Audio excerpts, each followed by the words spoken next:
Hello friends, आज हम REET CTET और बीएड जो भी जितनी भी सारी टेट होती है, शिक्षक पात्रता परीक्षाएं, उनसे रिलेटेड साइकोलॉजी के क्वेश्चंस करेंगे।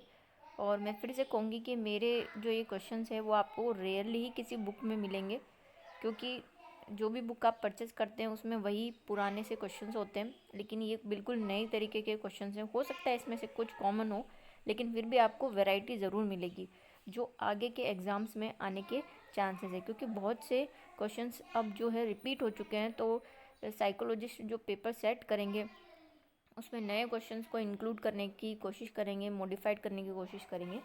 तो शुरू करते हैं हम। कुछ क्वेश्चंस कॉमन है जो आते ही रहते हैं, उनको भी मैंने इंक्लूड किया है, क्योंकि वो हमेशा आते रहते हैं। सी टेट में, यूपी टेट में घूम फिर के वापस वही क्वेश्चंस आते हैं, तो उनको इंक्लूड करेंगे, लेकिन साथ में कुछ नए क्वेश्चंस भी करेंगे। तो शुरू करते हैं हमारी क्लास। सबसे पहला क्वेश्चन है, अभिप्रेरणा अधिगमन का राजमार्ग है, यह कथन किसका है? तो देखिए, ये सबसे फेमस स्टेटमेंट है और ये स्टेटमेंट आपको याद रखने हैं, क्योंकि मैक्सिमम टाइम जो है वो स्टेटमेंट आते ही है कि कौन सा स्टेटमेंट किसने। और अभिप्रेरणा के लिए सबसे इम्पोर्टेंट स्टेटमेंट है। तो इसका सही आंसर आपको बता दूं कि इसका सही आंसर होगा स्किनर। स्किनर ने कहा था ये राजमार्ग होता है अभिप्रेरणा। अब हम नेक्स्ट की तरफ चलेंगे।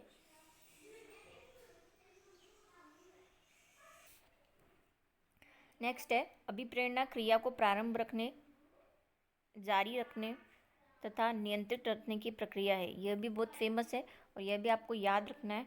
और ये है जो है गुड्स ने दिया था।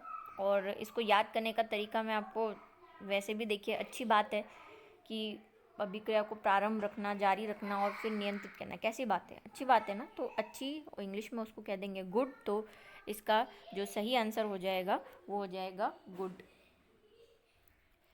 नेक्स्ट की तरफ चलते हैं हम। नेक्स्ट है हमारा, अभिप्रेरणा का वह सिद्धांत कौन सा है जो कि संकल्प शक्ति पर बल देता है? अब देखिए, संकल्प शक्ति जो है यहाँ पे शारीरिक सिद्धांत, मनोविश्लेषणात्मक सिद्धांत, ऐच्छिक सिद्धांत या उपयुक्त सभी।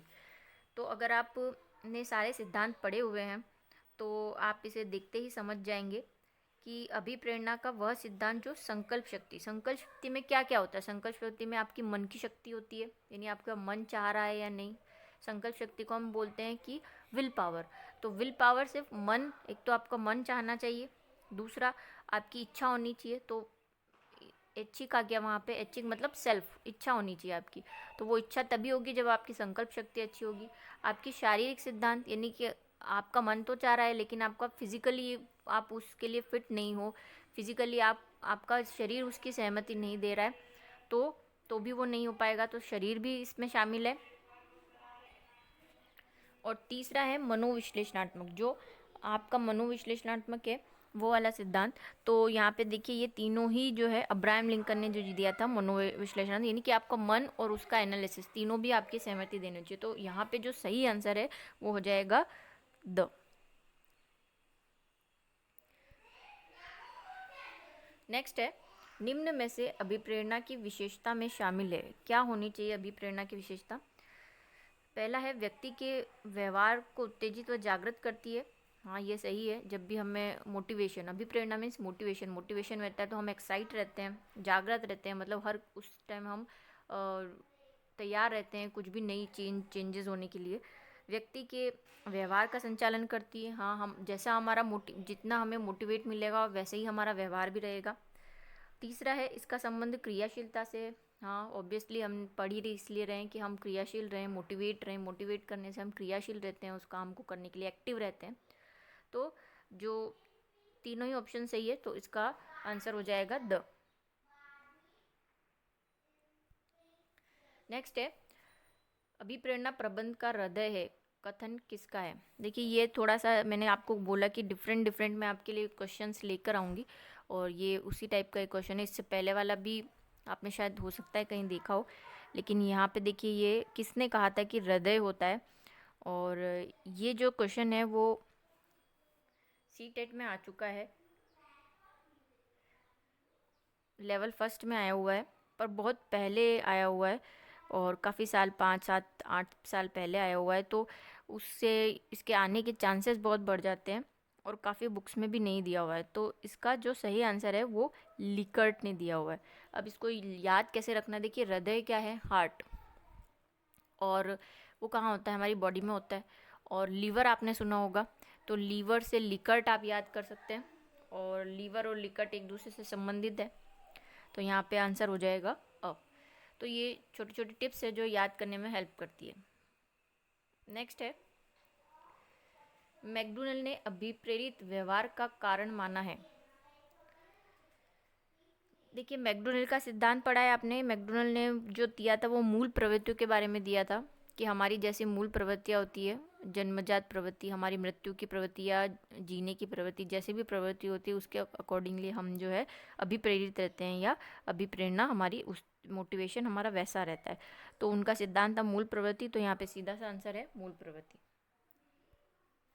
नेक्स्ट है, बढ़े हुए तनाव की वह दिशा जो कार्य और प्रारंभ व्यवहार को अग्रसर करती है कहलाती है। ये भी एक न्यू टाइप का क्वेश्चन है, क्योंकि देखिए अभी तो हम पढ़ रहे हैं, तो जो हमें, आपको पता है कि हम अभी प्रेरणा पढ़ रहे हैं तो आप गैस कर लेंगे, लेकिन नॉर्मली जब ये क्वेश्चंस हमारे सामने आते हैं तो हम नहीं गैस कर पाते, एक साथ मिक्स होके आते हैं। तो देखिए बढ़े हुए तनाव कहाँ होता है, हमारे माइंड में, ब्रेन में होता है। वह दशा जो कार्य और प्रारंभिक व्यवहार को अग्रसर करती है, यानी हमारे मन की ऐसी कोई इच्छा, जो बॉडी की, शरीर की हमारी कोई ऐसी इच्छा जो हमें कार्य करने के लिए करती है। तो आवश्यकता, देखिए हो सकता है आवश्यकता, लेकिन हम तीनों ऑप्शन देखेंगे। दूसरा है उद्दीपन। उद्दीपन तो बाहर से भी आता है, ज़रूरी नहीं है कि वो हमारे तनाव से रिलेटेड हो, हमारी टेंशन हो, उसमें हमारा मन उसके लिए कोई मन से रिलेटेड हो, ऐसा ज़रूरी नहीं है। कुंठा एक जो है, कुंठा का मतलब होता है घृणा, वो पॉसिबल नहीं, क्योंकि यहाँ पे पॉजिटिव वे में क्वेश्चन पूछा हुआ है।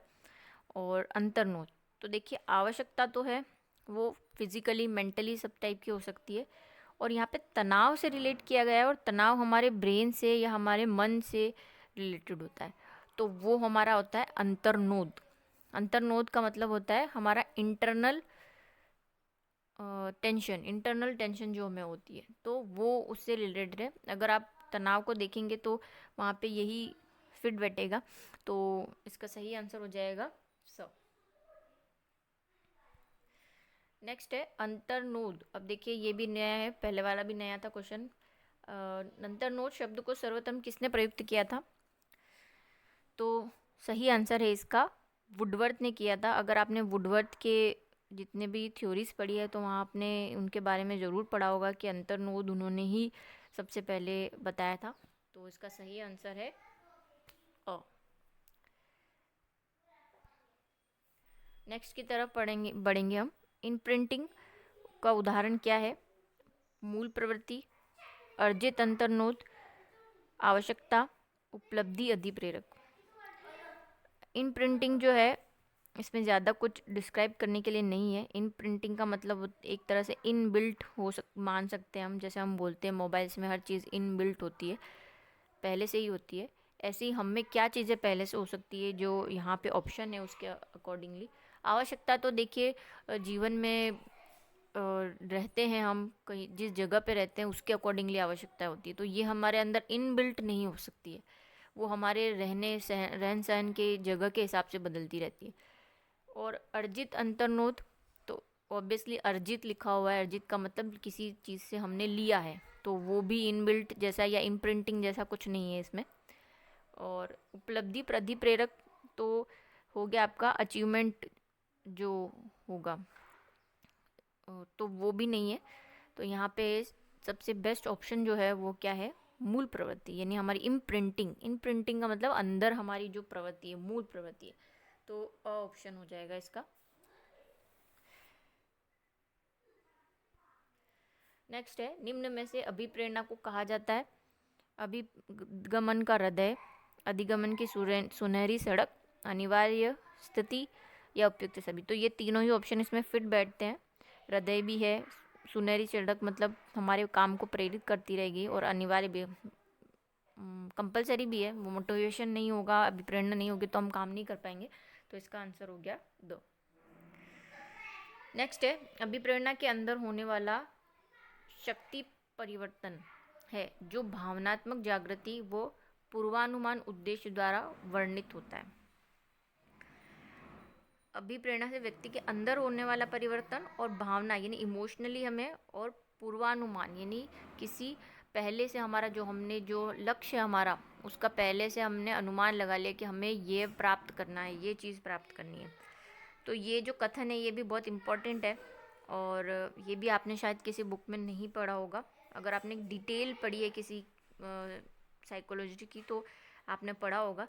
तो ये जो सेंटेंस है ये मैकडॉनल्ड ने दिया था, और इसका सही आंसर हो जाएगा मैकडॉनल्ड। और फिर से मैं आपसे रिक्वेस्ट करूँगी कि आप मेरे चैनल को सब्सक्राइब करें, लाइक करें, क्योंकि ये जो क्वेश्चंस मैं आगे भी आप लाने वाली हूँ वो बहुत डिफरेंट होंगे और शायद ही आपको कहीं मिलेंगे। तो प्लीज़ इसे सब्सक्राइब कीजिए और अपनी प्रिपरेशन को बढ़ाते रहिए।